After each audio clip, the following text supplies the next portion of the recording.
Charlie Munger, the late billionaire and legendary partner of Warren Buffett, once dropped a piece of advice that felt less like a tip and more like a sentence to hard labor. He said, and I'm paraphrasing, "The first $100,000 is a bitch, but you have to do it." He didn't care if you had to walk everywhere or never eat anything that wasn't purchased with a coupon. He simply insisted that you find a way to get your hands on that first $100,000. Because until you do, the math of the universe is working against you.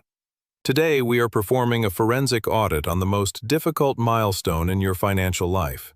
We are going to look at why reaching six figures feels like running through waist-deep mud, why your brain is biologically programmed to quit at the $40,000 mark, and why the financial system is specifically designed to keep you from ever reaching the crossover point, where your money starts to out-earn your hands. This isn't just about saving, it's about escaping the gravitational pull of the middle class. To understand why the first $100,000 is a nightmare, we have to look at the effort-to-return ratio. Most people assume that building wealth is a linear process, that if it takes 10 years to save $100,000, it will take another 10 years to save the next $100,000. But that is the fundamental lie that keeps most people from ever starting. Wealth building is not a ladder. It is a steam engine that requires an incredible amount of coal just to get the wheels to turn for the first time. Let's look at the brutal math that banks and institutions would rather you not see. If you are a disciplined saver, putting away $12,000 a year, that's exactly $1,000 every single month, and you earn a respectable 7% annual return, it will take you roughly 7.9 years to reach $100,000. But here is the detail that will keep you awake tonight. During those 7.9 years, your actual labor, the extra shifts, the canceled vacations, the $7 lunches you packed at 11 p.m., accounts for 81% of that total. Your investments, your returns, only did 19% of the work. For nearly a decade, you are doing the heavy lifting. Your money is basically a lazy employee who shows up late and takes long breaks. This is what we call the inertia tier. This is why most people quit. They look at their account after 3 years of sacrifice and see $40,000. They realize that they did 90% of the work to get there, and they think, if it's this hard forever, I'd rather have the new truck and the vacation now. They don't realize they are just a few years away from the mechanical flip. The nightmare is exacerbated by what psychologists call decision fatigue. When you are below the $100,000 mark, every single dollar feels precious. You spend your mental energy deciding between name-brand pasta and the generic version because your margin for error is zero. This scarcity mindset actually lowers your functional IQ by 13 points. You are making the most important decisions of your life while your brain is operating in a state of low-level panic. But once you cross that $100,000 barrier, the game changes texture. You exit the toll road economy. You stop paying the poverty premium, those thousands of dollars in fees, high interest rates, and convenience taxes that the system extracts from people who don't have a buffer. $100,000 is the escape velocity that allows you to stop playing defense and start playing offense.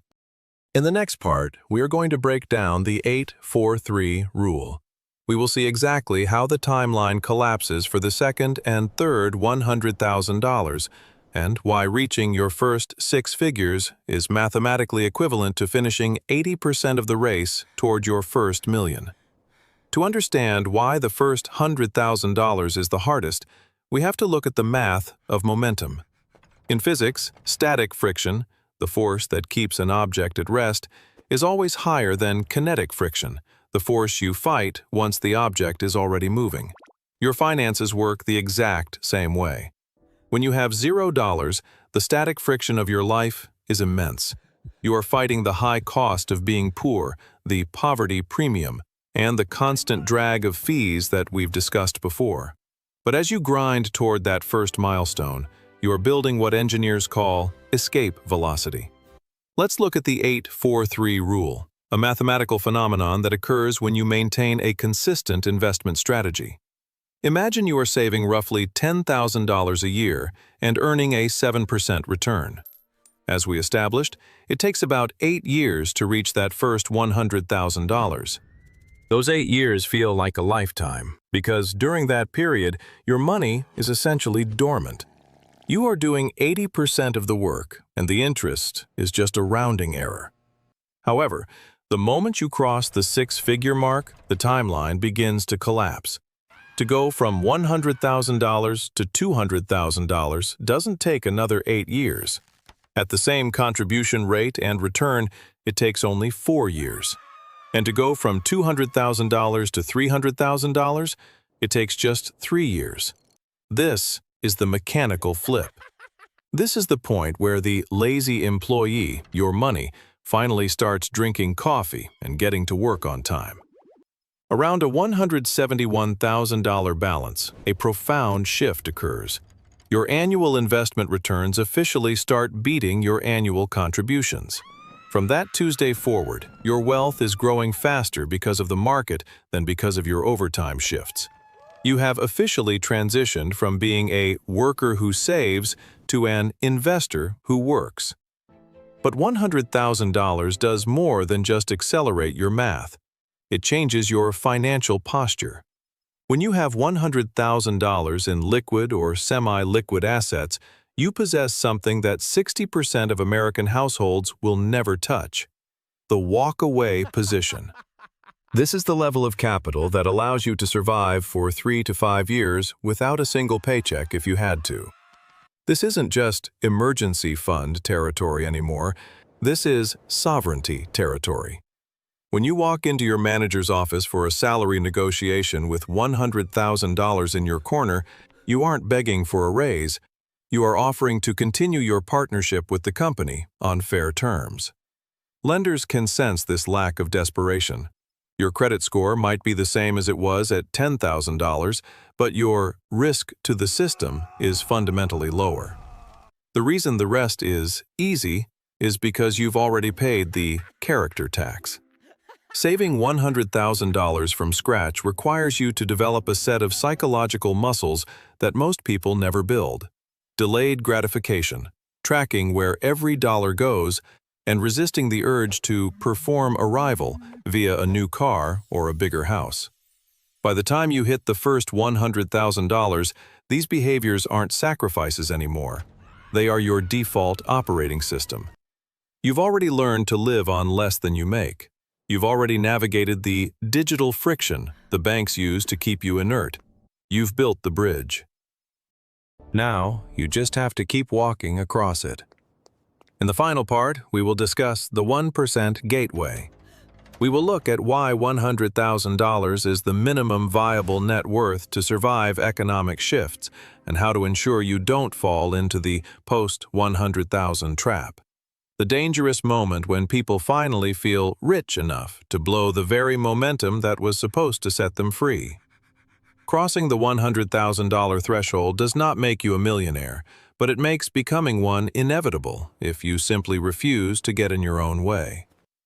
In the 2026 economy, $100,000 is what we call the gateway to the 1%. While the top 1% club technically starts at a much higher net worth, the psychological and mechanical foundation required to reach $100,000 is exactly the same foundation required to reach $10 million. However, this is also the most dangerous moment in your financial journey. This is where you encounter the Post-100K Trap. Up until this point, your life has been defined by no. No to the luxury lease. No to the $15 cocktails. No to the impulse Amazon buys. But when you see 6 figures in your account, your brain's survival center finally exhales. You feel safe. And that feeling of safety is a siren song. Many people hit $100,000 and immediately decide they've earned a reward. They buy the truck their coworker has, or they take out a HELOC to renovate a kitchen that was perfectly functional. They don't realize that by spending that money, they are literally killing the momentum, exactly when it was starting to do the heavy lifting for them. Remember the 8-4-3 rule. The first 100,000 takes 8 years, but the second only takes 4. If you spend your first 100,000 on a depreciating asset, you aren't just losing $100,000, you are losing the 4 years of life it would have taken to double it. To survive this tier and reach true sovereignty, you must keep what I call couch guilt. Every wealthy person who started from zero has a small voice in their head, a voice forged at the Dollar Tree during their zero balance era that whispers, "Do you really need this?" The people who retire in their 40s are the ones who kept that voice active. They froze their lifestyle costs while their portfolio began to produce more than their salary. True wealth is not what you accumulate. It is what you no longer have to do. At $100,000, you have purchased the right to say no to a toxic boss. At $500,000, you have purchased the right to say no to a 40-hour work week. At $1 million, you have purchased the right to say no to the entire system. Here is your acceleration protocol for the post-100K era. Step 1. Don't perform a rival. The consumer economy is a performance of wealth designed for people who don't actually have it. If you want to join the top 1%, you must be comfortable being remarkable by internal measures, but unremarkable by external ones. Step 2. Watch the lazy employee. Once your annual investment returns start beating your annual contributions, which happens around a $171,000 balance, your job is no longer to work harder, but to protect the machine. Stop looking at daily fluctuations and start looking at decade-long cycles. Step 3. Find your enough. The internet will tell you that you need $8 million to be happy.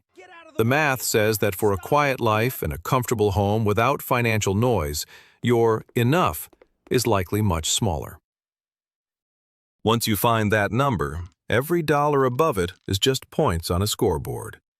Don't trade your time for points you don't need. The first $100,000 was a nightmare because it required you to change your identity. You had to stop being a consumer and start being a scientist of your own future. Now that the identity is built, the rest is just arithmetic. The boulder is at the top of the hill. Give it one more push and then sit back and watch the physics of the universe do the work for you. If this audit of the 6-figure barrier changed your perspective on your savings goal, hit that subscribe button. We are dissecting the hidden mechanics of money every week so you can stop being the product and start being the owner. I'm Dave, and I will see you in the next one.